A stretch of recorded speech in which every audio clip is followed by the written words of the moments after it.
Okay, this is part two of a two-part series involving Titanic's lifeboat situation. And I'm going to discuss the situation involving Titanic's lifeboats and the evacuation procedures. And we're going to start at 11:40 at night. So Titanic collides with the iceberg at 11:40 at night. Her first 5 watertight compartments are damaged. William Murdoch tried to port around her, and he did the best that he could. I think he was the only officer, the only senior officer, and I include Captain Smith with that, who could possibly have swerved the Titanic around the iceberg. But unfortunately, there just wasn't enough time between seeing the iceberg and being able to swing around and being able to have the Titanic swerve around the iceberg. So, Captain Smith orders the carpenter to sound the ship and check for damage. He also orders Fourth Officer Joseph Boxhall to check for damage. And Fourth Officer Joseph Boxhall goes down, to F deck, doesn't really see anything, comes back. But there are reports that are coming back that the mailroom is starting to flood. The cargo holds are starting to flood. The forepeak has started to flood, and it's becoming or appearing to become more and more serious as the situation begins to reveal itself. J. Bruce Ismay, who was in one of the parlor suits on B deck, puts on his pajamas and his slippers and goes up to the bridge and asks Captain Smith what's going on. I was woken up out of my sleep. Did we lose a propeller blade? Just asking him very, very casual questions. And asks Captain Smith, does he think the Titanic is seriously damaged? And Captain Smith replies that he does think the Titanic is probably seriously damaged. And Thomas Andrews, who probably was either asked by Captain Smith or probably upon his own initiative, decides to go down there. Captain Smith and Thomas Andrews go down, and inspect various parts of the ship. And this is a very long process because Titanic is a very large ocean liner. And the vast majority of people on the Titanic are asleep. Only those people who are night people, and I'm a night person myself, who were up late at night probably felt something, but, it didn't appear to be serious. Now, if you were a crew or you were a third-class passenger and you were located in this section of Titanic, so we're on the starboard side, closest to the bow, right where the collision was, if you were a third-class male passenger or you were a crew member, you felt that collision and you knew something was wrong, and the collision made you aware that something was wrong. But because Titanic was such a huge, massive ocean liner, the vast majority of people just didn't feel it. It was just, the ocean liner the Titanic just absorbed the vast majority of the damage throughout the ship because people just didn't feel it. So, we're coming out to about 12:05 now. And this is the part that I sort of disagree with and I agree with at the same time. Captain Smith decides that because of the reports that are coming in, he decides at 12:05 to order the lifeboats to be swung out. And he decides at that point to order the passengers with their life belts on and to be heading towards the boat deck. Now, I do agree with the historians on A Sea of Glass who wrote that book that this was a very proactive thing to do, considering the fact that Captain Smith, as well as Thomas Andrews, who prior to 12:25, and we're going to get to 12:25 in a minute, 12:25 a.m. in the morning on April 15th, 1912, was reassuring passengers that there was nothing wrong because some passengers did see Thomas Andrews and they knew who he was, particularly first-class passengers, and, they wanted to know what was going on, so they asked the man who would probably know the most, who was Thomas Andrews, and he just reassured them that nothing was wrong. Titanic is unsinkable. Don't worry about it. I'm going to check it out, and to reassure everyone. And so no one, 12:05 a.m., when he made that order to swing the lifeboats out and wake up the crew, muster the crew and muster the passengers, and have them don their lifebelts on. And I've shared this on Facebook with a couple of historians. I do not believe in my heart, and I will believe this until the day that I die, I do not believe that at 12:05 a.m., Captain Smith thought in his mind that he was going to use the lifeboats in the manner in which they would be used that night. I don't think Captain Smith, in my personal opinion, in his mind, I don't think he thought, oh my God, the Titanic is going to founder with a horrific loss of life, so I better be proactive and hurry up and put these people into these lifeboats. I don't think he was thinking that. I think he was thinking that, Titanic is seriously damaged. I might have to send out a distress call to various ships in the area, and I might have to get a ship to come, and I might have to transfer these people over to that other ship, because we might have to head to Halifax, or we might have to head back to Belfast, or we might have to go back to Southampton, or I might not be able to go to New York because we're damaged to a point where we're not sinking, but I'm not going to be able to go any further than this. But I do not believe that Captain Smith thought of it as a life or death situation. And I want to remind people that as of 12:05 a.m. on April 15th, 1912, Titanic was not sinking. I'm going to repeat that again. As of 12:05 a.m., April 15th, 1912, Titanic was not sinking. Now, we all know that Titanic is sinking, and we all know that Titanic was doomed. Probably the moment she struck the iceberg, she was doomed. But in their world, Titanic was not sinking. Seriously damaged does not mean that that's a life or death situation, right? I could get into a car accident tomorrow. I could be in serious condition, but that doesn't mean that I'm going to be in a life or death situation. And that's the same thing with Titanic as of 12:05 a.m. She was in serious condition, but it was not life-threatening. Now we come up to the passengers.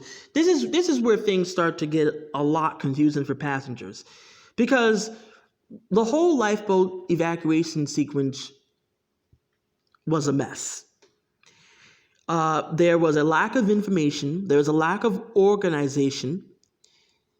People didn't know what was going on. People didn't know whether it was a serious situation. The crew was not prepared for this sort of situation. There was no PA system to contact everybody as there is today. There was no systematic, orderly procedure to evacuate passengers and crew off of a large ocean liner such as Titanic. So the passengers and most of the crew are pretty much left in the dark. And this is why you get crew members, particularly stewards of all classes, telling passengers that there's nothing wrong. You'll be back before breakfast. It's just a precaution. It's just a precautionary measure. Nothing serious has happened. Titanic is unsinkable. And it's true as of 12:05. Now we come up to 12:25 a.m. Thomas Andrews comes to this doomed conclusion, which I'm going to explain. So after the assessment that Thomas Andrews did of the damage, all of Titanic's 5 watertight compartments were open to the sea. Titanic was designed to float with any 2 watertight compartments forward on the starboard and port side. Any 2 watertight compartments to be flooded. She could have 3 watertight compartments breached. She could even have 4 watertight compartments breached, all forward. But she can't have all 5 gone. And that's why Titanic's head was in a noose, because all 5 watertight compartments were open to the sea. Now, it was various amounts of damage by feet, right? So you have the forepeak, which is like maybe a trace, maybe 1 feet. You've got the second and the third compartment that are maybe about 6.5 feet. The third and the second, the third and the second compartments here, we've got about maybe about 16 feet. That's serious. Now we're getting into the serious. The fourth and the third compartment is 30 feet of damage open to the sea. And then we have boiler room number 6, which is basically almost the entire side of boiler room number 6 going into boiler room number 5, where the coal is held. So that's 45 feet open to the sea. So even if Titanic had all 4 of her watertight compartments open to the sea, and even maybe a little itty bitty bit of the trace of boiler number 6, she would have lived. But you can't have all 5 watertight compartments open to the sea. So Captain Smith, because of Thomas Andrews, and I don't know how Thomas Andrews told Captain Smith. In the movie, it's portrayed, in James Cameron's movie, it's portrayed as Thomas Andrews, Captain Smith, J. Bruce Ismay, and the senior officers all gathered into the chart room, and he tells them all that Titanic is doomed. I don't know if that's actually accurate. I don't know how Captain Smith knew. But the fact of the matter is that Thomas Andrews did tell Captain Smith about the doomed conclusion. And I believe that Captain Smith may not have had a mental collapse. I don't want to use the word mental collapse, but I do believe that he, in my personal opinion, probably may have been a daze for a little while. He was on the bridge, he made all these orders or whatever, but there might have been a moment between 11:40 and 2:20 in the morning, that Captain Smith probably was a daze a little bit and probably was in psychological shock at some point. That doesn't mean that because he was in psychological shock that it was a permanent thing. It wasn't like, it wasn't like, oh my God, he's in psychological shock where he can't do anything. But I believe he went into a shock for a little while and then may have had to snap back out of it and come to this realization that I need to be present. I need to be aware of what's happening. I have a job to do. I need to do this job. So we're coming up to 12:40, and finally, after about 45 minutes or so, all of the lifeboats are swung out, and they did it very, very fast. And I think it has a lot to do with the winch type davits that helped. If they had the rotary type davits, I think it would have took a hell of a lot longer. So it's 12:40 now, and William Murdoch is in charge of the starboard side of the lifeboats, and Charles Lightoller is in charge of the port side.